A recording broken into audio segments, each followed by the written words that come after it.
Nation Choice Award 100 Top Educators, Young Author of the Year 2020, Youth Leader Award और करमवीर चक्र award जैसे कई award से सम्मानित Shri Yash Tiwari ji mentorship, public speaking और ट्रेनिंग के क्षेत्र में एक जाना माना नाम है। ग्लोबली रिनाउंड प्लेटफॉर्म टेडएक्स पर टेड टॉक और जोश टॉक्स डिलीवर कर चुके Shri Yash Tiwari ji mental health advocate और मोटिवेशनल गाइड के रूप में भी प्रसिद्ध हैं। Blisters of the battle, a celebration in tribulation और pandemic 2020 rife of the virus जैसी बेस्ट सेलर्स के ऑथर श्री यश तिवारी जी ने विजन और पैशन से अपनी अलग और खास पहचान बनाई है। देश विदेश में अपनी प्रतिभा से सभी को प्रभावित कर चुके श्री यश तिवारी जी इंटरनेशनल रिकॉर्ड होल्डर के अलावा इंटरनेशनल रेडियो होस्ट के तौर पर भी लोकप्रिय हैं। ग्लोबल यूथ मेंटर और soft skill trainer Shri Yash Tiwari जी का बिजनेस पाठशाला में एक्सपर्ट के तौर पर हम स्वागत करते हैं।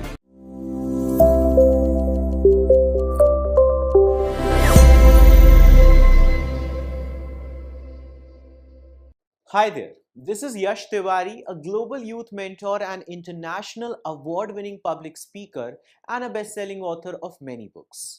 In this session today, we are going to be talking about a very interesting topic with all of you, which is all about the startup stages and types of funding.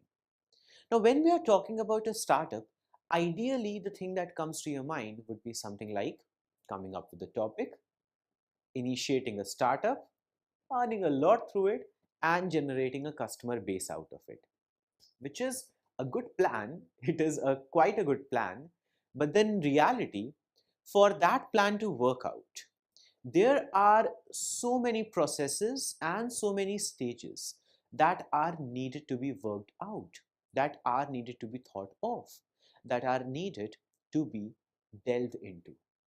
Stages of a startup itself that most of the aspiring entrepreneurs are not even aware of. Now, having an idea about how business works is one thing, but then having a clarity on the various stages of that business is a whole different discussion. And just like that, having a great idea is wonderful. As a matter of fact, in order for you to initiate a startup, having a great idea is important. But then again, the truth is, might only be the very first stage of it. Because in reality, in order for you to even establish a startup, let alone turn it into a successful entity in the globalized and modernized world of today, you have to make sure that every single stage of startup is something that you have proper awareness of, and then secondly, has been properly worked out. You cannot just have a strong concept but not follow up on the other stages of a startup that require your due consideration and your efforts. Every single stage of a startup plays a huge role. Just like in a skeleton, every single bone has an importance. And even if a single bone is fractured, the entire skeleton's functionality is hampered by it. And exactly in the same manner, when we are talking about a startup, establishing a startup, kickstarting a startup, and initiating it in the global and modern world of today, every single stage of it plays a huge role in the overall functionality of the platform that you are willing to initiate. So now comes the question that what are these stages and how do you work on them? What are the various modules of funding? All of which we will be talking about in the session as we go ahead today. Now, firstly, let us have a quick introduction to the startup as a term itself, because it would not be wise for you to start learning about the various stages of something without having proper understanding of what it really means. You need to firstly begin with a thorough understanding and discussion on what a startup really refers to. When we are talking about a startup, we are not just talking about a generic company. We are not just talking about, coming up with an idea, then initiating it or commercializing it just for the sake of it. We are not even talking about an entity that you have created just for the sake of commercialization or just for the sake of monetary earnings or revenue. We are talking about something much bigger. We are talking about something that has a much greater impact. We are talking about an entity, a startup that can genuinely bring something to the world that has always been needed. Bring something to the consumers out there that they have always required. Bring something to the table that has always been anticipated, but it was only with this startup that you are able to bring it to fruition. The point over here to be noted is when we are talking about a startup, we are talking about something that looks similar to the traditional business models, but then it is drastically different as well. Mostly because it is coming out of, or it is originating out of, the modern world that we are living in right now. The modernized world that we are living in right now, that has given a whole different perception and a whole different definition to what startups mean in the present day, because startups are all about creative creations. Startups are all about innovation.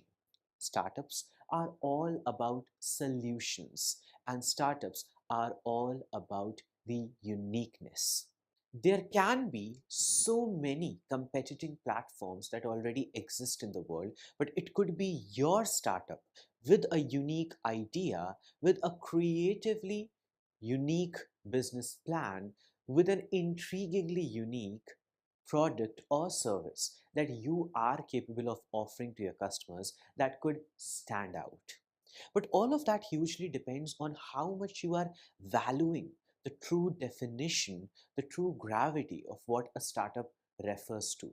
Because, of course, in the session ahead, we are going to be talking so much about the various stages of the startup, how to work along those various stages, how to work everything out properly so that you are able to establish your startup properly in the modern world of today. But for all of that to be understood properly by you, you have to go on and think of what you consider your unique idea, your unique service to genuinely be like. How is it adding a value to the world or the market or the segment that you are targeting? And how can you really create an impact with the idea that you are initiating a startup with? So, when we discuss further on the same, let us have a quick discussion on what are the various stages of these startups as well. Like, how do we define them? How do we categorize them? How do we give a sequence to the various stages of a startup? Now, before we go on and talk about it all, there are things to be understood very clearly. First of them being, when we are talking about a startup, there are various stages which goes without saying, but then every startup is on its own unique journey. Every startup is on its own unique pathway in terms of what it requires or what are the specific stages of that particular startup. There are fundamentals, there always are fundamentals, but there are also individually unique requirements and needs and necessities that are going to be needed to be taken care of for the specific startup that you are coming up with or that you are conceptualizing. My point is, just because there are some fundamentals, you must also look beyond the fundamentals as well. You must also make sure that beyond everything that is considered as an essentiality for every startup, what are the requirements, the essentialities for your startup and individual? What are the additional requirements that you have? What are the additional things that you need to learn about when it comes to your startup? Which is why, as a matter of fact, we have this session designed for you as well, because you can have a basic understanding of what the fundamentals are of a startup, but what all we are discussing about over here, this is something that caters to your individual need.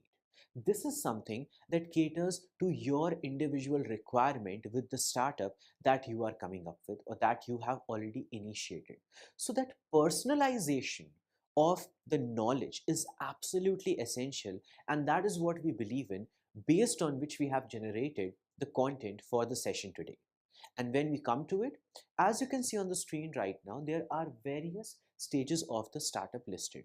Which brings me to the second important point that I wanted to raise before we go into the actual elaborate discussion of it all, which is about the fact that value plays a huge role when you are establishing a startup. Value, not just in terms of the commercial value of it, which can be one of the benchmarks, it can be one of the deciding factors for you. The value can also be defined in so many other terms. But my personal take on the term value itself is something which should come from your own self, which should come from your own mind, your own heart towards the topic, towards the idea, towards the concept, towards the startup that you have thought of.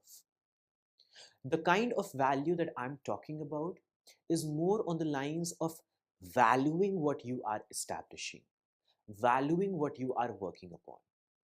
See, it is a matter of fact that when you are working on something like a startup or a company or a brand, there are stages when you are not properly able to comprehend how to put the two and two together for the startup to work out. But what I want to encourage all of you about, especially when you see all of these stages listed on the screen right now, is the fact that value what you're working on. Value every single bit of the startup, every single bit of a concept, every single bit of a product or a service that you have started to work upon. Yes, constantly keep on evolving, constantly keep on innovating all that you're working on, but value the inspiration, the core philosophy with which you started working. If your core philosophy while starting your startup was to bring a positive impact on the world, then maintain that philosophy. Because at times, in the pragmatic and the practicalities of the world, the philosophies which are required for you to genuinely encourage yourself to carry forward with your platforms or ventures or initiatives are missed out on. And it should not be that way. Value the practicalities, such as you see on screen right now, every single practical stage of a startup, and value your personal encouragement towards all that you're working on as well. Because, as a matter of fact, that encouragement is required from the very first stage itself, which is that of the ideation. The reason why I say it is important to value whatever you are coming up with or whatever you are working on is because of the first stage of the startup itself, ideation. Now, ideation is where you are basically coming up with a topic. You are coming up with an idea. You are coming up with an original concept. This original term that I've used, this keyword, originality, is essential. This is something that you cannot miss out on. You cannot say that your topic is partly original or your product is, partly authentic. It should not be that way. Of course, it can be inspired by so many other things, but in its core, it has to be something which you are bringing to the table, not something that you are copying for the sake of it. Improvement is something that, of course, you can look to, but then there has to be a degree of originality in whatever you are working on. So, when we're talking about the stage of ideation, this originality, this authenticity, and the value of authenticity as well as valuing your concepts matters a great deal, because it is the very initial phase of the startup. At this point, nobody is asking you to even have a full-fledged team as such, or have investors lined up in front of you, or have a huge funding. At this stage, you just have to basically think. You just have to conceptualize. You have to research. You have to collaborate with experts. You have to communicate with mentors. You have to physically go in the market and see what is required. You have to communicate with the people around you and see what they need. You have to figure out whatever line of product or line of services you are coming up with, what is innovative in whatever you are doing, or what can be done in a very innovative manner in whatever you are doing. If you are willing to start a clothing brand, check out as many clothing brands as you can to see what is it that you can do better, that you can innovate on. If you are, let's say, willing to open a sort of a food joint, figure out as many food joints and see what personally you can bring to the table that is different, that creates a sense of innovation, that is interestingly unique for the, let's say, the audiences out there, or the consumers out there, or the targeted expected customers out there. In this stage of ideation, you are basically looking at researching left and right, conceptualizing left and right, figuring out anything and everything that you can do to positively make not just your startup, but the specificity of the products, the services, the offerings of your startup interesting, unique, and genuinely needed for the audiences and the customers out there. So, this basically refers to the fact that when you are in the ideation stage, conceptualize ideas that actually solve a problem or that fulfill a need and necessity of the people out there, or that at least generate a sense of curiosity in their mind, which further, of course, can help you in expanding your business, your startups as well. After that comes the point of the minimum viable product, which is something that many of you might consider technical, but it is not that way. It is simply about considering and properly, thoroughly analyzing the viability of a product on a certain presumption for the market that you are willing to target, or the segment of the audience that you're willing to target. This is basically about researching the viability and the validity of a certain product which you are willing to commercialize in the market, or a service that you're willing to commercialize for the audiences. After that comes the point of the investment. Now, investment is where the funds are generated. Funds are needed, it goes without saying. Without funds, it is quite difficult to expand anything remotely in your startup, especially as a newcomer in the field of market or in the business world. You will have to expand on so many things, and if not expand, you will have to sustain things, you will have to retain things, you will have to retain the employees, you will have to retain the infrastructure, you will have to retain the technology, you have to expand it as well.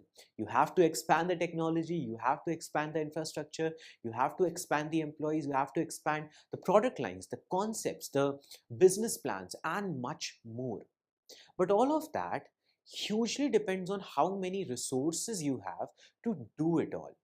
You need the resources to hire more people, you need the resources to develop greater technology, you need the resources to purchase more infrastructure for better working of your platform and your startup. All of that depends on how much funds you have, how much resources you have. So you need to think of and conceptualize the funding policies and the funding related ideas that you have in your mind in regards to where the funding will come from, how will you get the investors.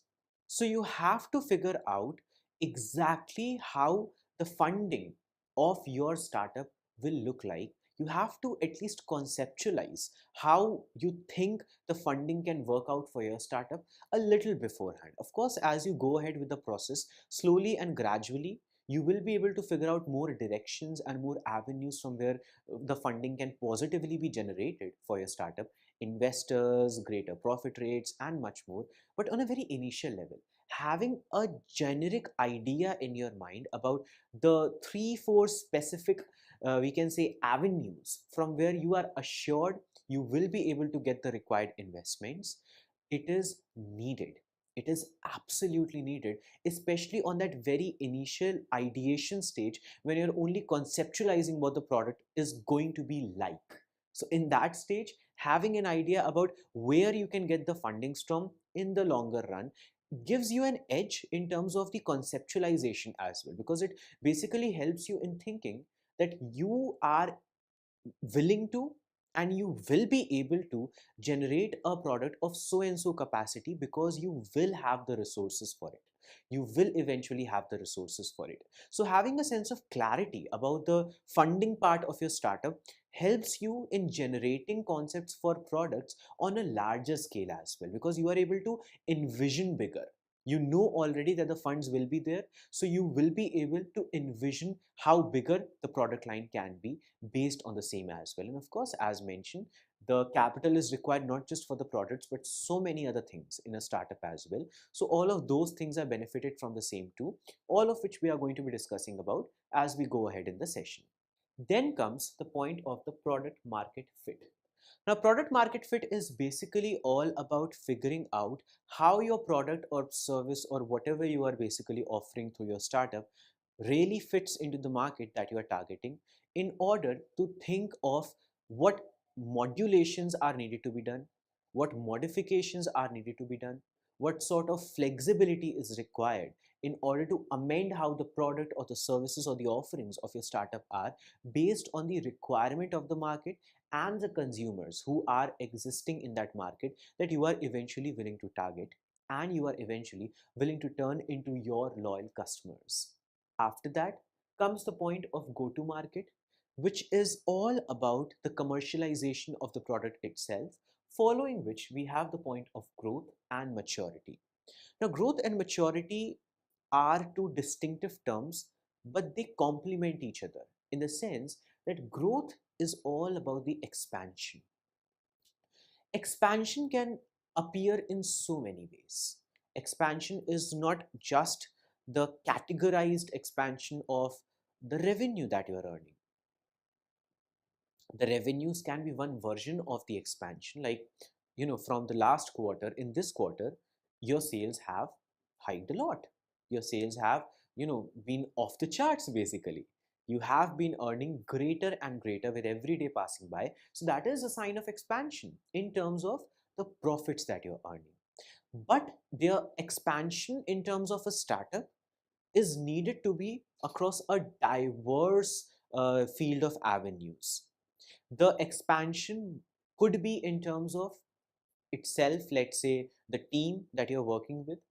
Are you able to expand your team or not, or do you need to expand your team or not? The employees, from 5 to having 25 employees, from 25 to having 250 employees someday soon. Let's say perhaps even the investors, having more and more investors towards the startup or the concept or the business that you have initiated. Even in terms of the infrastructure itself, you are growing. You are not just sticking to that one room office, but you are growing to even hundreds of rooms across the country and whatnot. Basically, having a vision about the growth of your platform is essential, because this growth is a practical stage in the field of startups and in the avenue of startups. Growth is a stage in the startup process itself, because eventually your goal is to grow your startup. If you're working in one territory and there is potential to target another territory as well, to have more franchisees of your business in so many other cities as well, that is a sign of growth. Exploring it further might require a bit of additional effort and investment, but it is definitely a sign of growth. So understanding that growth just beyond the profitability or the commercial digits is important, because the growth can appear in so many ways for a startup or a business, all of which should be valued as well. After which comes the point of maturity. Now, maturity is that avenue where you can perhaps call your startup a bit self actualized. You are aware of the fact that your startup has grown, it has expanded, it has become a monumental entity, and that is where the maturity comes into play. So, let us start discussing about all of these stages in a bit of detail as well. First of all, we have the ideation stage. Now, during the ideation stage, you have to begin with identifying your ideal customers. You begin the process by thoroughly researching who your ideal customers are going to be. Like, if you are coming up with the idea of starting a clothing brand, you know that you want to start a clothing brand. But for whom exactly are you going to do it? You cannot just say that you want to start a t-shirt brand without having even the slightest of idea that what kind of a demography or what kind of a territory are you primarily going to be focusing on. You need to figure that out, not just because it is something that gives you a sense of clarity, but it is something that even helps you in developing the product accordingly.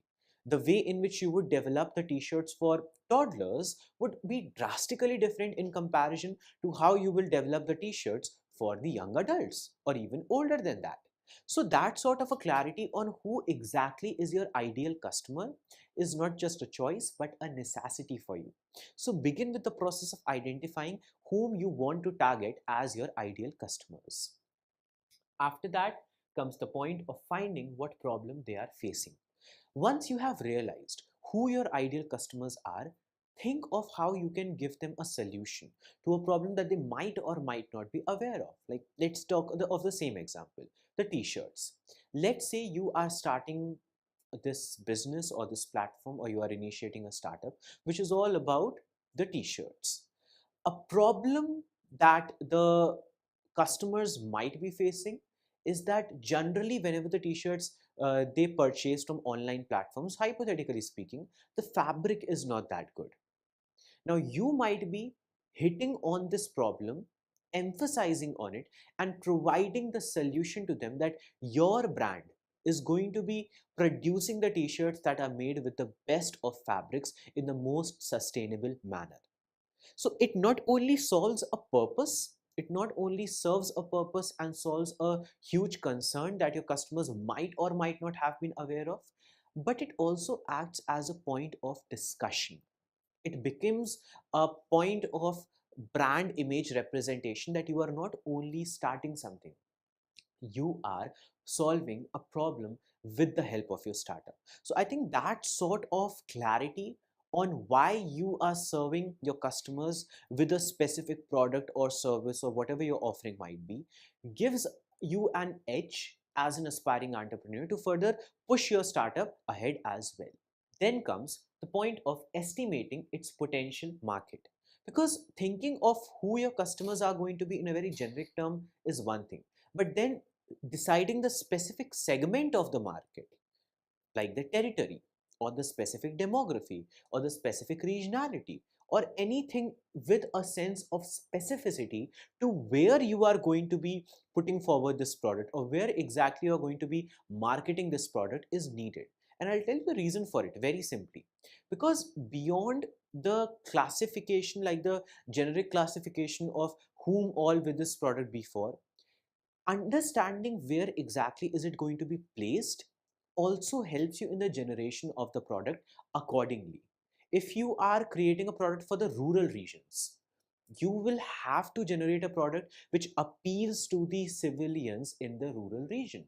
If you are creating a product for the urban regions, you will have to create a product that is more appealing for the urban folks. The point to be noted is sometimes having clarity on the actual potential market where exactly the product can be really placed gives you an edge in understanding how the product should be generated as well, from the marketing strategy to the product and service itself. Then, of course, comes the point of creating a hypothetical solution to that problem in the form of a product or service, which you can think of as a prototype in the very initial stage. Like when we are talking about the ideation stage, it could just be a prototype. It could just be a basic sample that you're creating. You are testing it out in the market, but having that sense of clarity on what exactly is it going to be that you deliver as a solution to the problem of the people, of the customers, of your potential market is very much needed in this initial stage itself. Then comes the next point, which is about the MVP. The minimum viable product is the way you will test that hypothetical solution. The MVP's one and only objective is to try out how the market will receive your solution and make you go through the build, measure, learn cycle. Now, when you are talking about the MVP or the minimum viable product, this is basically the testing phase. This is the process where you are testing out the solution which you are assuring your prospective customers. If you are saying that, so and so is the issue with the fabric of the clothes that you generally wear, now your brand is going to present the clothes, similar clothes, but with a better fabric. Are you actually assured about that solution? Do you yourself have confidence on that fact or not? Or should I specifically say, in technical terms, do you have a confidence on the viability, the validity of the solution that you're presenting to your consumers? This is what the MVP, the minimum viable product, is all about. You're basically hypothetically testing out the viability of the product or the solution in terms of the product or service or any other offering that you are putting in front of the customers through your startup or you are expecting to. Now, this also gives you an edge in terms of figuring out that if a certain part of the solution or a certain part of the product or the service is not up to the mark or is not working in the initial phase itself, what can you do to improve upon it? What can you do to enhance it? What can you do to resolve the issue and basically act upon the feedback to improve the product itself? After which comes the point of the investment. A venture backed startup will go through the investment stage over and over again with different objectives each time. The most common rounds are pre seed, seed, Series A, Series B, and so forth. Now, when we are talking about investment, there are a few things that need to be considered. First one, very interestingly, as presented on the screen, we are talking about a startup going through the investment stage over and over again. Maybe you are able to generate a certain sum of investment in the initial phase, and then from that point onwards you are able to actually expand based on the profits that you're earning right away. But for most of the startups, it might not be the case. Investment could be a long term thing that you are depending upon from one cycle to another, and then so on and so forth. So it should not also be something which you feel overwhelmed about or anxious about. Rather, think of investors and investment as a positive force to support you, genuinely a positive force to guide you through the process and take you ahead with the resource related requirements that you have. Because you might actually have a wonderful topic, you might actually have a brilliant idea, you might actually have a great concept in your mind in terms of the products and the services and everything, but it is a fact that funding is required. Capital is needed for whatever sort of a product or service you're working upon and you wish to commercialize it on a large scale. That commercialization sometimes can be benefited entirely based on the investors that you are collaborating with, that you are signing on with in the initial phase of your startup itself. That could become the acceleration which is required to get your startup going and go ahead with the same. Now, investors or investment as a process itself, as it is mentioned, can have its own stages as well. There can be so many stages: this pre-seed, seed, series A, series B, and so forth, and various others as well, which simply refers to the fact that in terms of the investment as well, you cannot think of it as just a singular process or a very quick singular stage. The investment phase itself can have its so many phases and so many stages, all of which need to be thoroughly considered. The investors or the investment as a process itself must not be considered as a singular process. It can have, and as a matter of fact, it does have various stages and various phases, all of which benefit a platform to a great degree, but must be considered with thorough understanding. Because what happens is, funding or the capital generation for your startup, as integral as it is, it also requires for you to deliberately be very much focused on exactly from where you are getting the investments and how specifically you are utilizing it as well. Trust me when I say this, it is not just about generating the capital, it is about utilizing it in the right directions as well. If you are generating the capital for so and so requirements in regards to your platform, then utilize it only for that in a way that you are genuinely able to grow your platform. If infrastructure is what you require the investment for, conceptualize what are the things in terms of the infrastructure that you require an investment for. How definitely you will be able to utilize it or benefit from the same when you are getting a positive investment. If technology is something that you want to advance with your platform, then how specifically you require the technology to advance for your platform, what are the avenues where the technology will benefit your platform, and how exactly will the investment play a role in it, what kind of an investment is even required for it. Consider it all properly and thoroughly beforehand, rather than waiting for the time when the investment might suddenly be required. Think of things a little beforehand. But talking of which, as we go ahead in the discussion, you have the next point of the product market fit. Having PMF or the product market fit means being in a good market with a product that can satisfy that market, which basically is all about having a product which genuinely fulfills the needs of your customers, or fulfills the requirements of your customers, or actually serves the purpose with which you started it. If you are starting, once again the same example, a t-shirt brand which promotes sustainable fashion, make sure you are standing on the same point, make sure you actually are acting upon the agenda with which you started that startup and with which you are promoting your products. The product really needs to be sustainably developed, and it also needs to be of all the great qualities with which the prototype has been thought of, has been conceptualized, and even the product has been marketed to the customers. So figuring out how well your product is fitting in the market based on the pointers that you have conceptualized and even developed the product on, this is essential, this is required, because it gives you an understanding in regards to what still needs to be worked upon. Having a good PMF is great, but in case you are struggling a bit with it, don't feel overwhelmed. Just try to figure out why is your product not properly fitting in the market. Think of a jigsaw puzzle. When you are seeing that there is, a few pieces left to be filled out in the puzzle, you pick up a piece, you try to fit it in a space. If it is not fitting, it doesn't mean that the jigsaw puzzle is wrong entirely. It simply means that you need to fit another piece over there. There is the space for some other piece to be fit exactly.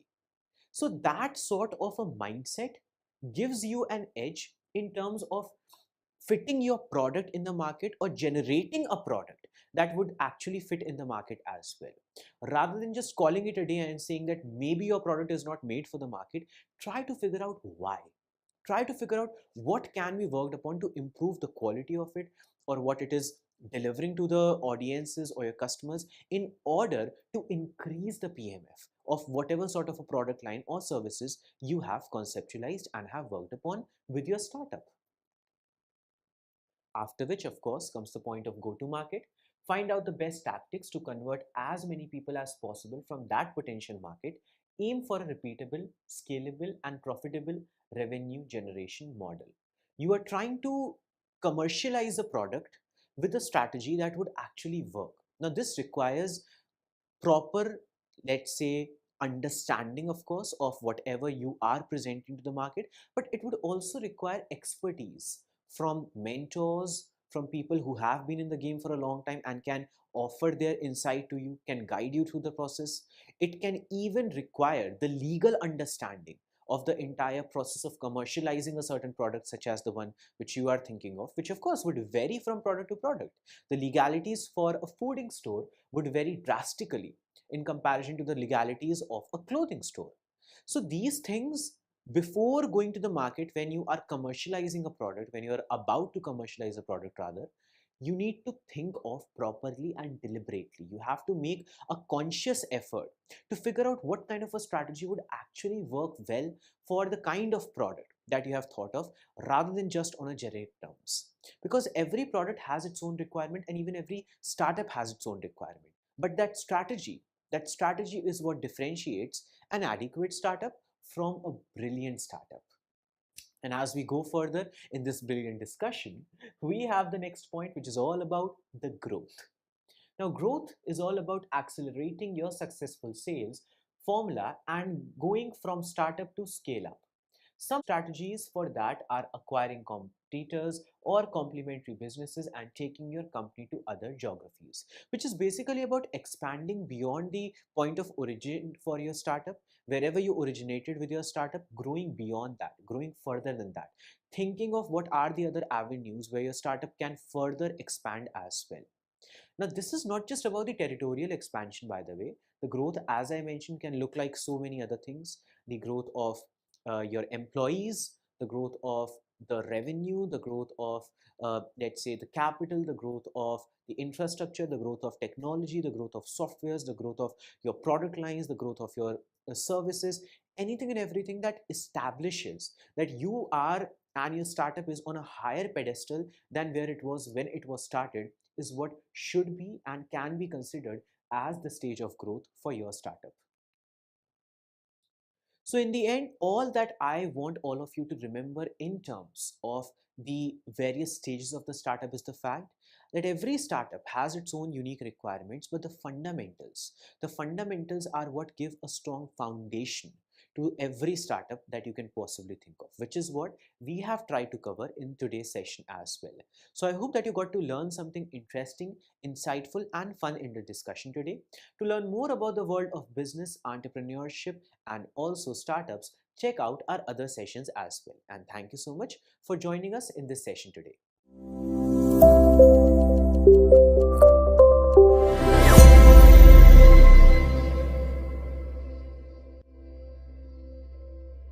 Business idea में हम रोज लेकर आते हैं आपके लिए बहुत से interesting business ideas. इसी सीरीज में हम आज आपके लिए लेकर आए हैं कुछ बेकरी इंडस्ट्री बिजनेस आइडियाज। तो आज का पहला बिजनेस आइडिया है रस्क। रस्क का नाम आप सबने तो सुना ही होगा। रस्क एक सूखा, कठोर, कुरकुरा और रेक्टेंगुलर आकार का ब्रेड होता है। दोनों तरफ से ब्रेड को बेक करने की वजह से ये कठोर हो जाता है। इसे टोस्ट के नाम से भी जानते हैं। ये रेडी टू ईट स्नैक होता है। इसे बनाने में मैदा, सूजी, दूध तथा यीस्ट इत्यादि का प्रयोग किया जाता है। यह सुबह के नाश्ते में चाय, कॉफी या दूध के साथ खूब पसंद किया जाता है। अगर आप टेस्टी टोस्ट को अपना बिजनेस बनाना चाहते हैं तो इसके रिक्वायरमेंट की डिटेल्स कुछ इस तरह से हैं। इसकी पर डे कैपेसिटी 3200 पैकेट्स की होती है। इसके सेटअप के लिए 2000 से 2500 स्क्वायर फीट का एरिया रिक्वायर्ड होता है, जहां आपके मशीन की कॉस्ट 28 से 30 लाख तक रहेगी। इसमें 20 से 22 किलोवाट तक इलेक्ट्रिसिटी का यूज होता है। रस्क मैन्युफैक्चरिंग में 12 से 15 लोगों की जरूरत होती है। 40 से 45 लाख की इन्वेस्टमेंट पर आप इस बिजनेस में 15 से 20% तक प्रॉफिट कमा सकते हैं। अब चलते हैं अपने दूसरे बिजनेस आइडिया की तरफ, जो है ब्रेड।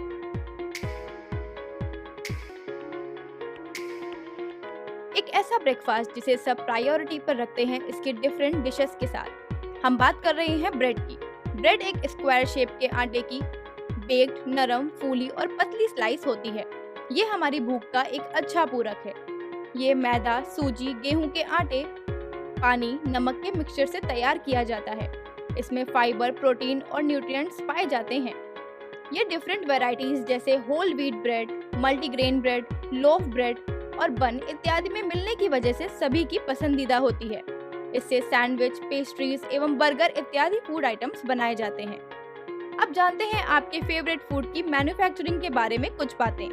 ब्रेड मेकिंग बिजनेस अगर स्मॉल स्केल पर शुरू किया जाए तो सबसे पहले इसमें 600 से 800 स्क्वायर फीट एरिया की रिक्वायरमेंट होगी, जहां मशीन का कॉस्ट लगभग 5 से 8 लाख तक जाएगा। 3 किलोवाट की इलेक्ट्रिसिटी यूसेज के साथ इसमें 3 से 5 लोगों की मैन पावर रिक्वायर्ड होगी। इस बिजनेस में 20 से 25% तक लाभ प्राप्त करने के लिए 8 से 13 लाख तक का इन्वेस्टमेंट आपको करना होगा। अब बढ़ते हैं अपने अगले बिजनेस आइडिया की तरफ, जो है वेफर।